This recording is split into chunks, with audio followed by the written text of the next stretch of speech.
Bonsoir et bienvenue dans notre deuxième numéro de votre émission Long Terme.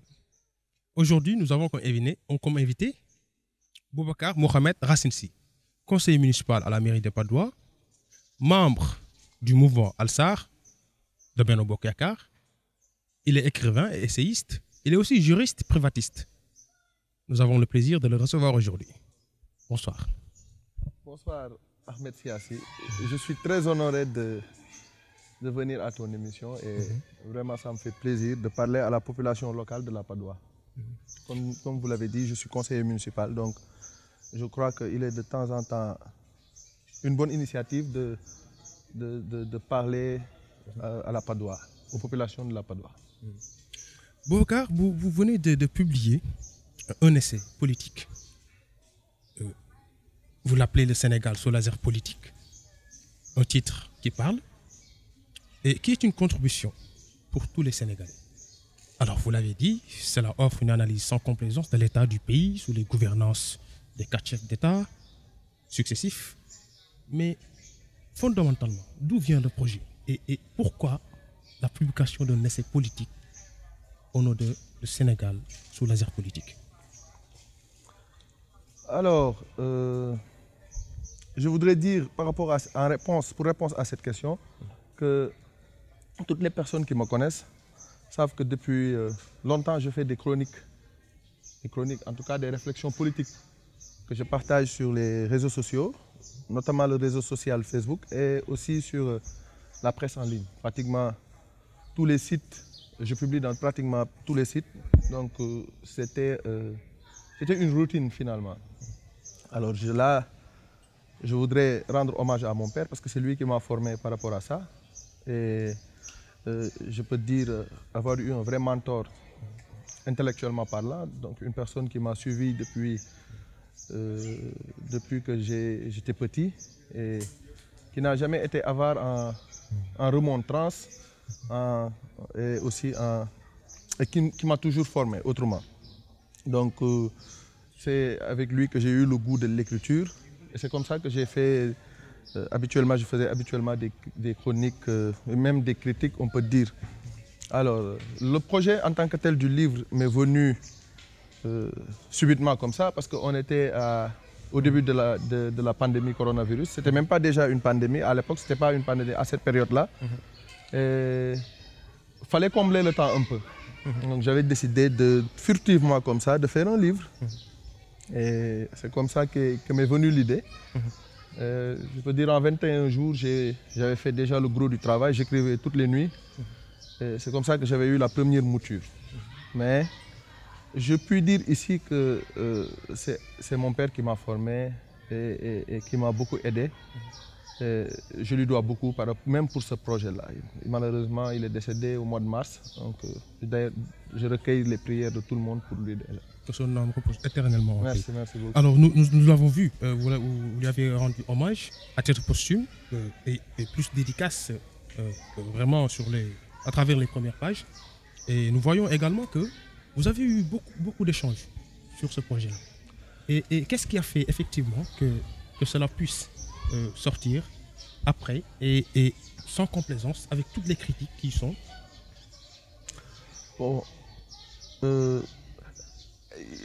ne dirais pas qu'il ait travaillé dans ce projet. En fait, comme je l'ai dit, il fallait combler le temps. J'avais choisi de parler du pays, de faire une situation du pays et aussi de mettre un peu à profit mes écrits. Il fallait formaliser, sortir un livre, projet que je crois extrêmement important. Effectivement, après avoir écrit la première mouture, j'ai fait lire ça par mon père. Donc j'étais effectivement très proche. Tous ses enfants sont proches de lui. Donc nous, on a eu la chance d'avoir un père. Et je crois que toute la Patte d'Oie nous a vus ensemble, nous voyait ensemble marcher. C'était très bénéfique, largement bénéfique, parce que c'est comme ça qu'on a eu à apprendre beaucoup de choses. Ce n'est ni à l'université, ni à l'école. Je crois, pour ma part, et je crois aussi pouvoir parler pour mes frères et sœurs, nous avons eu les fondamentaux de la vie sur la base, je l'écris d'ailleurs, d'un compagnonnage entre un parent un père en particulier et ses enfants. Parce qu'il était une sommité intellectuelle. Et vous l'avez dit, vous dites le Sénégal sous laser politique est aussi une marque de reconnaissance, malheureusement à titre posthume, Oui. d'un enfant à son père. Oui. Donc pour revenir pour conclure, j'avais gardé le manuscrit et je ne voulais pas le sortir parce que j'étais quand même un peu occupé dans mon travail quotidien. Mais après son décès, alors là c'était très compliqué. Aussi l'idée m'est venue furtivement de reprendre le projet et de lui dédier ça. Donc c'est né comme ça. Après j'ai effectivement travaillé comme un forcené pour finir le livre. J'ai ajouté pratiquement 100 pages, un peu moins on va dire.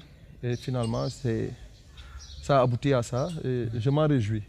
Et j'ai dédié ça à mon père et aussi à mon grand-père qui sont partis en l'espace de 3 mois. Mon grand-père dont j'étais très proche aussi et qui m'a aussi beaucoup aidé intellectuellement, et mon père qui est parti 3 mois après. Donc je leur ai dédié le livre. Et c'est comme ça que je pouvais marquer ma reconnaissance voilà, vis-à-vis des personnes qui me sont très chères, qui sont parties et qui ont tout fait dans la vie pour moi. Alors c'est un livre, comme je l'ai dit aussi, très actuel parce que j'ai réfléchi sur la situation du pays et j'ai fait une analyse que je dis sans complaisance parce que c'est une étude critique limite de la situation du pays. Tout le monde sait que je fais partie... Disons même scientifique. Oui, scientifique, effectivement.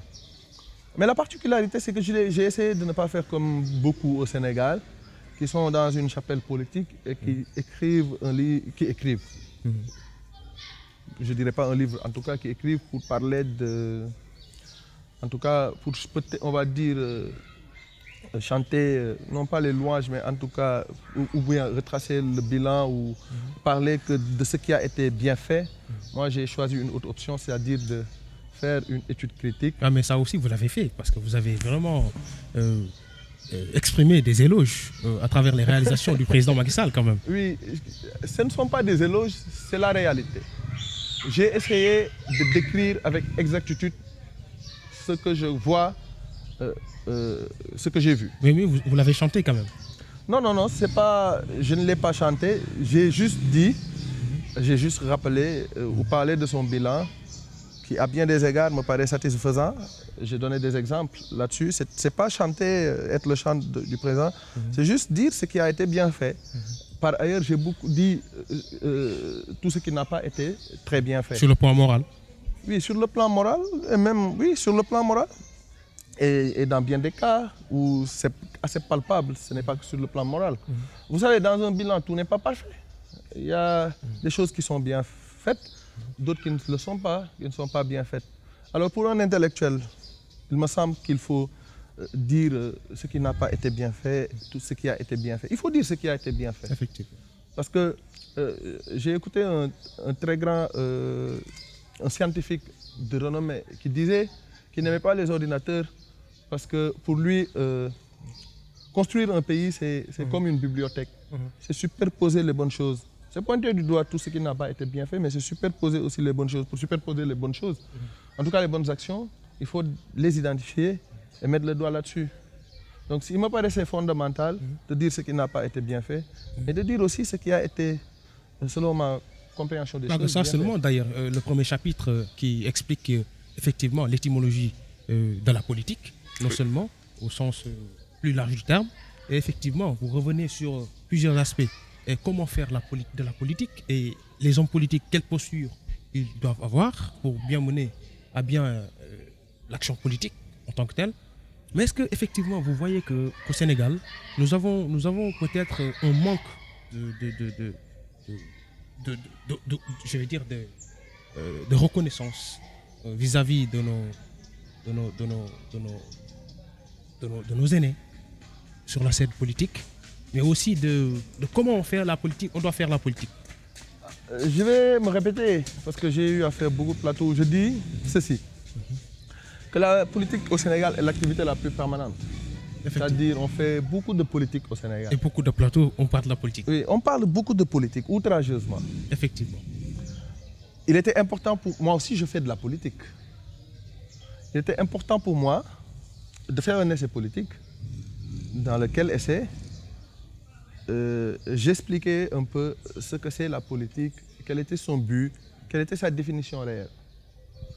C'était important, c'est théorique, mais parce que ça permettait non seulement de camper le débat, mais de faire comprendre à certains qui n'avaient pas compris, aux uns et aux autres, plus généralement, c'est quoi la politique réellement. C'est simple, c'est travailler pour les populations. Alors, et en faveur des populations. Donc, est-ce que les gens, ils travaillent pour la population, ils travaillent pour les populations en faveur d'elles? Je ne saurais répondre à la question. Mais il était important quand même de poser les germes, de dire, c'est ça la politique. C'est ça la politique. Elle vise à satisfaire les doléances des populations, pour que tout le monde le sache. Alors, je crois que ceux qui font la politique, ils savent ça, mais il était quand même important de le rappeler. De le rappeler pour les populations, de le rappeler pour les hommes politiques. Et je ne pouvais pas faire un livre pareil sans faire la première partie théorique. Comme j'ai dit, j'ai voulu aussi d'un livre qui dépasse seulement le terrain politique, qui a un caractère académique. C'est important. Donc sur ce point-là, sur ce sujet-là, c'était important de parler aux hommes politiques, mais aussi de parler aux chercheurs. C'est la justification de ce chapitre-là. Alors effectivement, parce que même à travers ce chapitre, vous revenez sur plusieurs aspects du rythme déambulateur de certains, le rythme déambulateur de certains hommes politiques qui ont eu à transcender les différentes gouvernances. Et sur le plan moral, effectivement, certains pensent qu'un politicien qui est dans un camp aujourd'hui et un autre jour il est dans un autre camp, est-ce qu'effectivement il peut bien travailler pour les populations?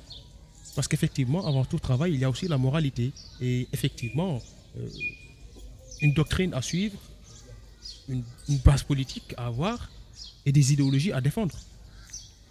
Oui, dans mon livre, j'ai parlé beaucoup des valeurs politiques qui sont importantes, mais j'explique que ça, on les acquiert chez soi déjà.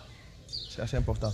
L'éducation. L'éducation et l'instruction après, qui sont différentes. L'éducation, c'est les parents, c'est l'environnement. À l'époque, c'était toute une communauté qui éduquait.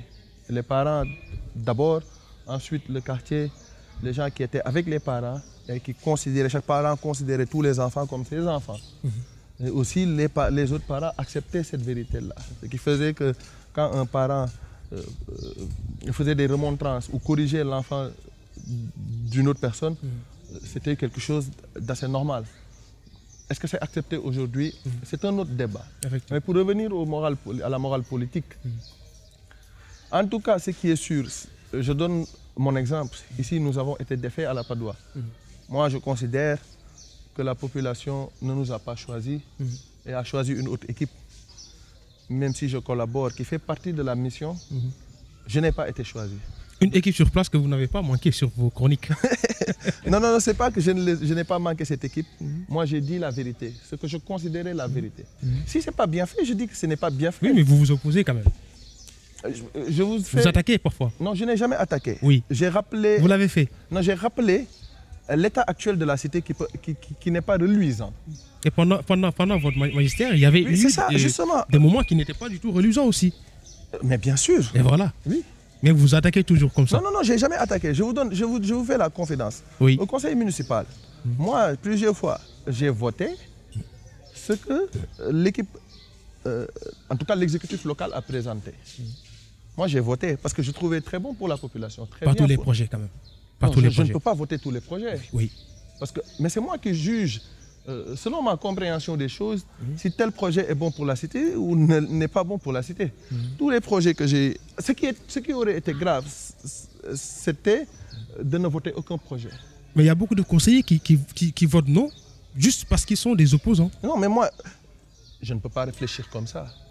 Tu conviendras avec moi que je ne réfléchis pas comme ça. Ah oui, comment ça va? Non, moi, je ne suis pas au conseil. Oui, non, je ne parle pas, mais je veux dire, en fait... Il n'y a pas de dessous politique? Non. Parfois voter non, juste pour essayer de bloquer les projets de l'édile? Non, je ne peux pas faire ça. Parce que intellectuellement, je veux être quitte avec moi-même. Et je veux mériter la confiance des populations qui m'ont, bon, je veux dire, de manière imparfaite, qui m'ont envoyé là-bas. Mais je veux quand même mériter leur confiance. Je ne peux pas être au conseil municipal et savoir que tel projet, il est bon pour les populations et bloquer ça. Je ne ferai jamais ça. Par contre, si ce n'est pas bon, je dirais que ce n'est pas bon. D'accord. Je dirais que ce n'est pas bon. Et je motiverai. À chaque fois que j'ai dit que... Et puis moi, je n'ai jamais, de façon abrupte, dit que ce n'est pas bon. J'ai dit... j'ai fait une critique que j'ai motivée assez sérieusement et j'ai donné des indications précises. J'ai même donné des orientations en disant qu'il aurait été meilleur de faire comme ça. C'est ça, c'est comme ça qu'on fait, il me semble, la politique. C'est critiquer, c'est après proposer. Pourvu que les gens qui sont devant, qui sont les adversaires, entendent la critique. Il est difficile d'entendre la critique. C'est extrêmement difficile.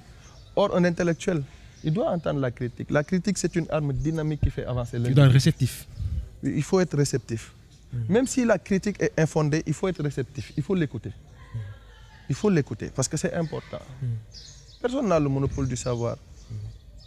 Donc, c'est pour cela qu'il faut être circonspect. Même nous qui critiquons, si on est tenté de le faire, il faut qu'on y mette la forme et qu'on soit circonspect. Malgré toutes les critiques, tantôt acerbes, tantôt objectives sur le plan... Mais oui, c'est comme ça aussi. Une parce critique que peut être acerbe et objective. Hein? Toutes les critiques ne peuvent pas être infondées quand même, ça c'est sûr. Maintenant, sur le plan... Mais si je peux par exemple, oui, par exemple. Après toutes ces critiques, je vais le dire comme ça, mais je vais sauter cette étape. Mais après toutes ces critiques, nous avons vu que quand Madame la maire de la commune de Badoa, Maimouna Dièye, est en train de passer des moments difficiles, et toujours même, vous avez compati à sa douleur. Vous avez fait un post sur Facebook et vous lui avez apporté votre soutien. Qu'est-ce que ça fait un homme politique opposant qui apporte son soutien? Qu'est-ce que ça fait? Non, ma qualité d'opposant a été, je veux dire, actée par le vote des populations. Moi, j'ai défendu un projet et j'étais au devant. Donc, notre projet n'a pas été adoubé. Ce qui fait que moi, je ne vais pas dévoyer le vote des populations. Je respecte le vote des populations en restant à ma place et en faisant le travail pour lequel j'ai été élu. Donc ça, c'était la première chose à clarifier. Ensuite, Madame le maire, en effet, a eu des problèmes. Moi, je ne lui ai jamais souhaité de problème. C'est là pour dire que, comme on me l'a appris, même en tort politique, que ce soit Mamadou Racine Sy, qui est président de Al-Sar, que ce soit Banda Diop avec qui je fais de la politique ici, nous ne sommes pas dans l'animosité. Nous ne sommes pas dans l'animosité politique. On essaie de concourir à la bonne marche. Chacun à sa place essaie de travailler pour que la population ait gain de cause et que les choses bougent un peu favorablement. C'est pour cela que quand elle a eu des démêlés avec la justice, je n'ai pas pu rester, je veux dire, insensible. Il fallait effectivement faire montre de compassion et prier pour que ce dont elle est accusée, qu'elle n'en soit pas coupable. C'est seulement ce que je peux faire. Et je crois que je l'ai bien acté. Donc c'était ça, mais pour ça, ça montre qu'on ne fait pas de l'animosité politique. On peut être dans la compétition électorale qui doit être très saine et qui est saine. Mais par ailleurs, on se doit de rester humain. Parce que je crois jusqu'à présent que tout le monde ait les mêmes objectifs, c'est-à-dire le développement de notre localité. Si on parle de la Padoa. Alors, nous allons revenir au livre. Et effectivement, vous dites beaucoup de choses qui ont rapport à la bonne marche de la cité.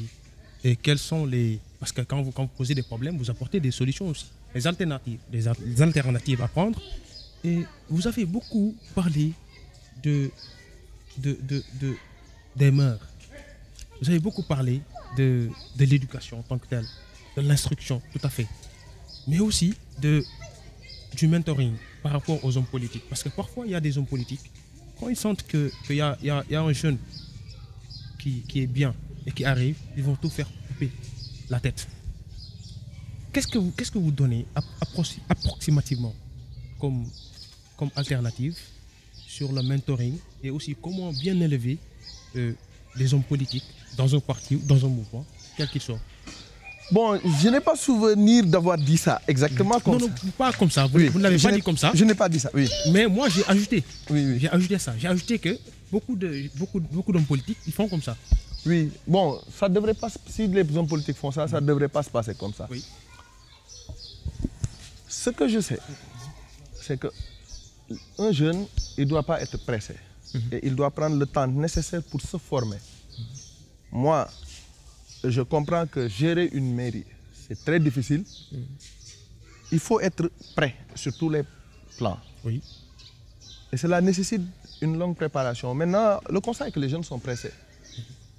Les jeunes sont très Vous pensez pressés. que les jeunes Oui, sont pressés? je le pense. En tant que jeune aussi? Oui, en tant que jeune, je le pense. Pour moi, un jeune, il doit, avant d'occuper... Je n'ai pas dit qu'un jeune ne devrait pas occuper de fonctions, de grandes fonctions. Mais il faut qu'il ait subi une... Il faut qu'il ait subi une préparation, qu'il se soit préparé. Ça me paraît fondamental. Il faut des jeunes se former. Mais est-ce que c'est l'âge qui définit la formation? C'est pour cela que j'ai dit... La préparation? C'est pour cela que j'ai dit d'emblée qu'il soit possible que des jeunes soient investis de missions, je veux dire de services publics qui s'occupent de hautes responsabilités. Justement, c'est parce qu'effectivement, il y a des jeunes qui ont pris le temps de se former et qui sont prêts. Oui.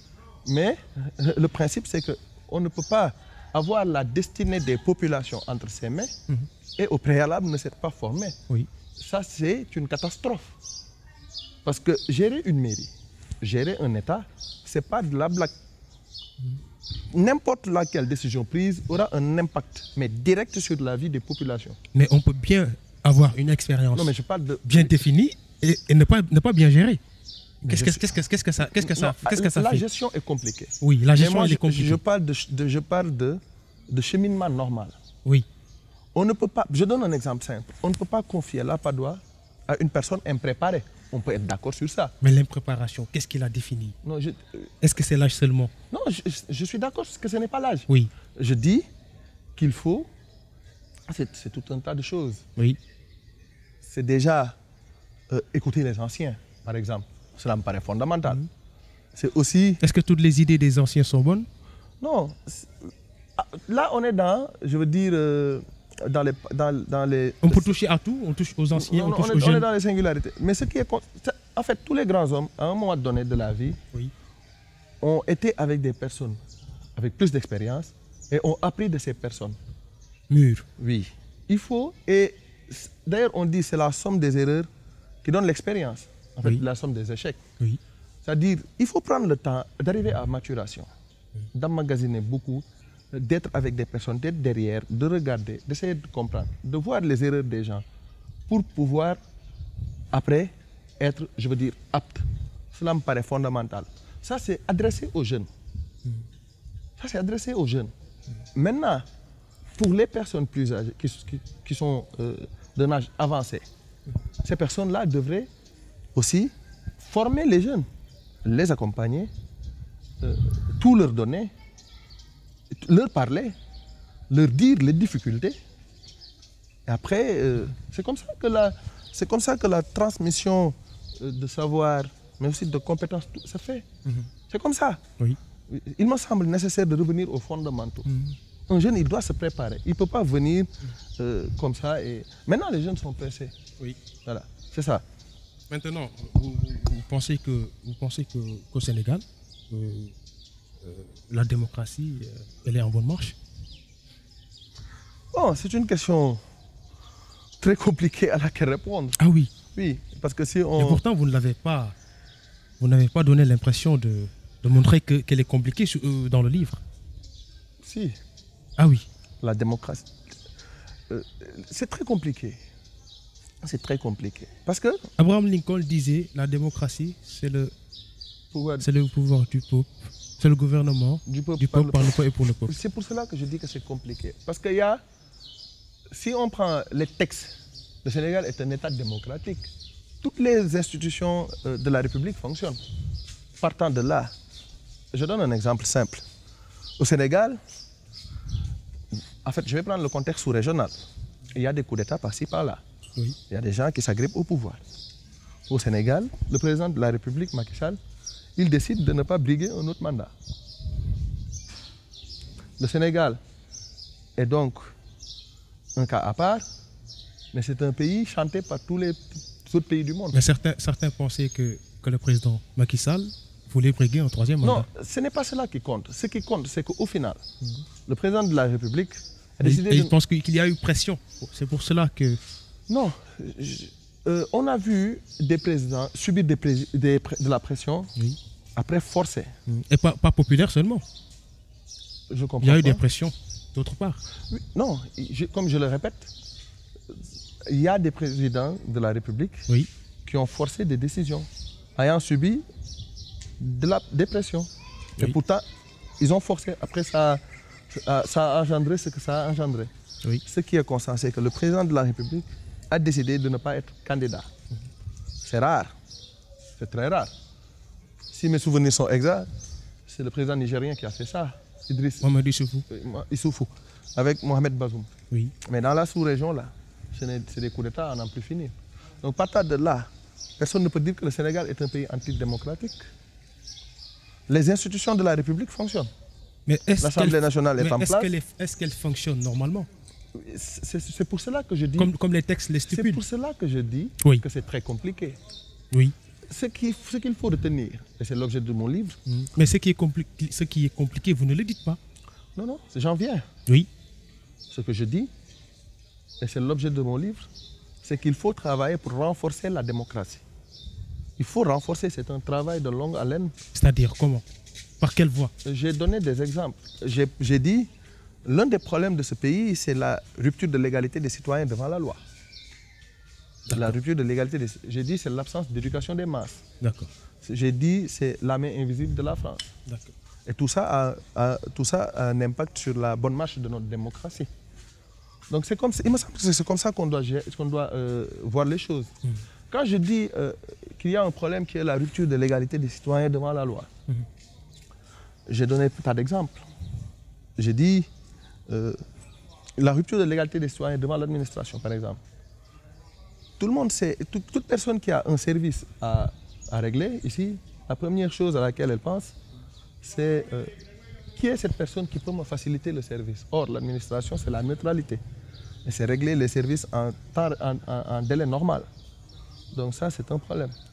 J'ai donné l'exemple, par exemple, des prisons où des gens sont entassés comme déshumanisés limite. C'est extraordinairement grave. Il faut en parler. Alors qu'il y a d'autres qui font des délits plus graves qui ne sont pas, je veux dire, en fait, ou en tout cas qui ne sont pas poursuivis.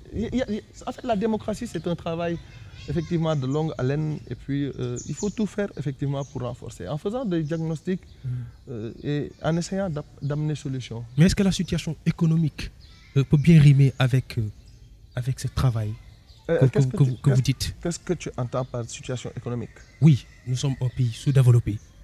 Oui. Et effectivement, les pays sous-développés font toujours objet de corruption. Ce n'est pas que les pays sous-développés où existe la corruption, c'est dans tous les pays du monde. Oui, à des échelles mais la plupart, oui, c'est des pays sous-développés. En fait, effectivement, on est un pays sous-développé, c'est pour cela qu'on doit travailler. Il faut qu'on ait la culture du travail. Moi, je vois la chose comme ça. Et maintenant, pour revenir à la corruption qui font partie des antivaleurs, comme je l'ai dit, il faut revenir aux valeurs. Il faut éduquer les gens. Il faut les instruire. Quand on éduque son enfant, on lui dit de ne pas être corrompu, de ne pas toucher à l'argent sale, de ne pas voler, de ne pas être corrompu mentir. Et de ne pas corrompre. Donc c'est un travail foncier qui commence dans les maisons. Ensuite, il faut que l'école prenne le relais. C'est l'État. Là, on peut me parler de l'échec de l'État à gérer la question de l'école. Parce que simplement à l'époque, dans les années, on va dire 60, 70, 80, d'après les recherches que j'ai eu à mener, que j'ai faites, c'est l'école publique qui était l'école de référence. Et l'école privée, c'est les gens qui ne pouvaient pas aller à l'école publique, qui n'avaient pas le niveau de l'école publique, qui étaient amenés à l'école privée. Ce n'est plus le cas. Aujourd'hui, mais l'école non seulement coûte cher aux parents, mais toutes les personnes, tous les parents qui n'ont pas les moyens d'amener leurs enfants dans une école, je veux dire... Et justement, c'est toujours la situation économique du pays. Oui, donc j'en viens. Oui. Non, ça c'est des options politiques. Oui. Il faut prioriser l'éducation. Il faut prioriser l'éducation, il faut prioriser la santé, il faut prioriser tout ce qui touche au développement de l'homme. Au développement d'abord intellectuel, au développement tout court. C'est très important. On a un fort taux d'analphabétisme. On ne peut pas se développer avec ce fort taux d'analphabétisme. C'est des options politiques. À plus de 50%. L'école publique, 75 ou je ne sais même plus. Oui. J'avais fait des recherches, je ne sais même plus. L'école publique, aujourd'hui, il faut redonner à l'école son lustre d'antan. C'est fondamental. Il faut que les gens comprennent ce qu'ils vivent. Il faut qu'ils comprennent les politiques publiques. Il faut qu'ils puissent absorber ça. Sans ça, on ne peut pas se développer. Donc,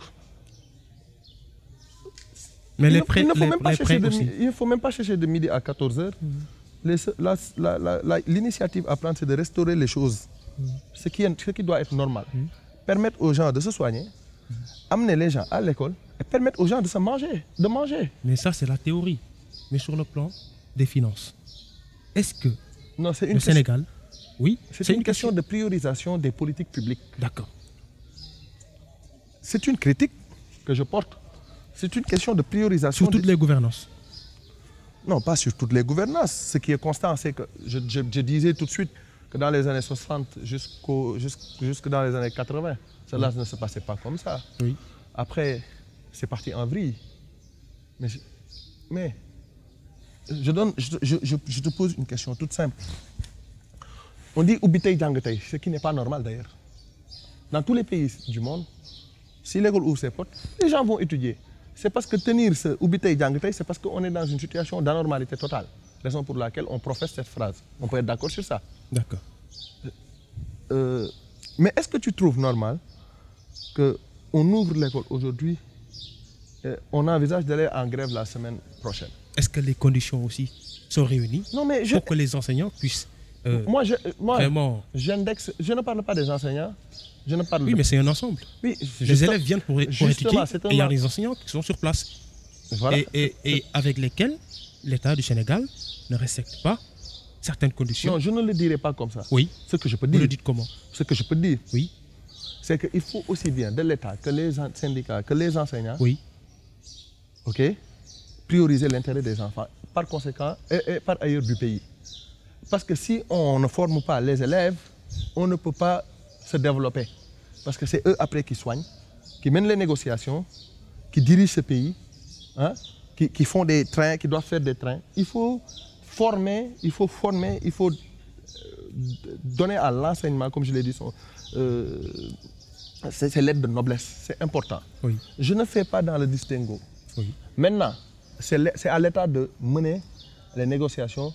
C'est à l'État de, non pas des négociations, en tout cas c'est à l'État de fixer les règles du jeu. Oui, mais négocier, effectivement, parce que les enseignants sont là et parfois les conditions ne sont pas réunies, effectivement, mais comme je l'ai dit tout à l'heure, et l'État serait dans l'obligation de tout faire pour que les enseignants puissent... Je suis tout à fait d'accord. Voilà. Si l'État s'il y a des négociations à mener, il faut que l'État les mène, respecte les règles de l'engagement. Oui.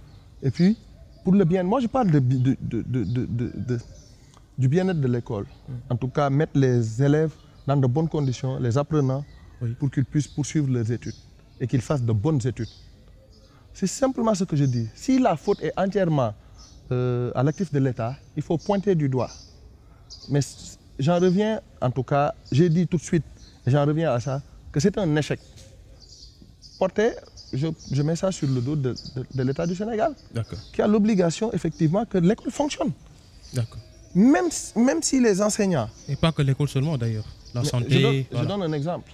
Oui. Je donne un exemple. Oui. Qui est l'école. Oui. Mais nous allons terminer par l'actualité. Voilà, Ousmane Sonko qui a subi...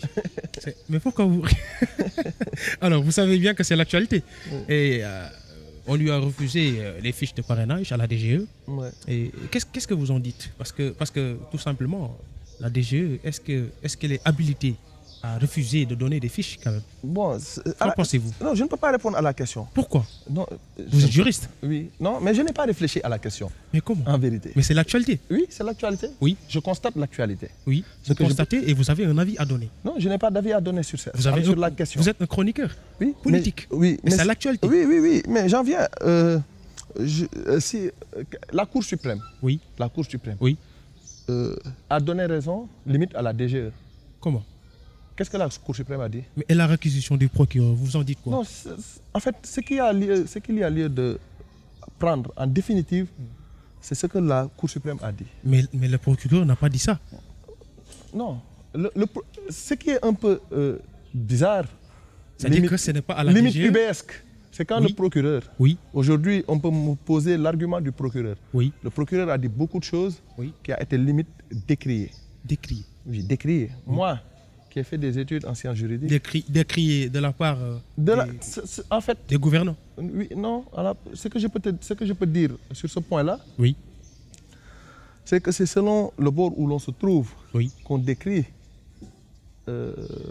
je veux dire, les réquisitoires du procureur ou des procureurs. Oui. C'est selon le bord où l'on se trouve. oui. Moi, je suis un juriste et je ne peux pas, ici, commenter, ou en tout cas... Mais pourquoi vous ne voulez pas commenter? Mais c'est l'actualité. Oui, oui, je suis d'accord, c'est l'actualité. Vous gardez votre avis sur ça? Non, oui, je En garde. tant que chroniqueur? Non, mais c'est moi qui choisis les sujets sur lesquels je réfléchis. On peut être d'accord. Mais c'est l'actualité. Non, mais je suis d'accord que c'est l'actualité. Mais comme j'ai dit, je n'ai même pas réfléchi à la question. Je n'ai pas étudié cette question. Je n'ai pas étudié cette question. C'est une question juridique. On ne peut pas venir et dire son avis comme ça. Il faut traiter la question. Mais vous la traitez comment, la question? Vous avez Juridiquement. Juridiquement parlant. Oui, si je vais chez moi, je mets sur la table et je réfléchis, je confronte les idées et tout. Et vous allez écrire après sur ça? Non, non, non, je ne vais pas écrire sur ça. Vous refusez d'en parler? Vous refusez d'écrire sur ça? Non, je ne parlerai pas sur ça. Moi, je ne vais pas dire que je ne vais pas parler de... Mais c'est quand même ahurissant. Le fait que vous ne vouliez pas en parler. Non.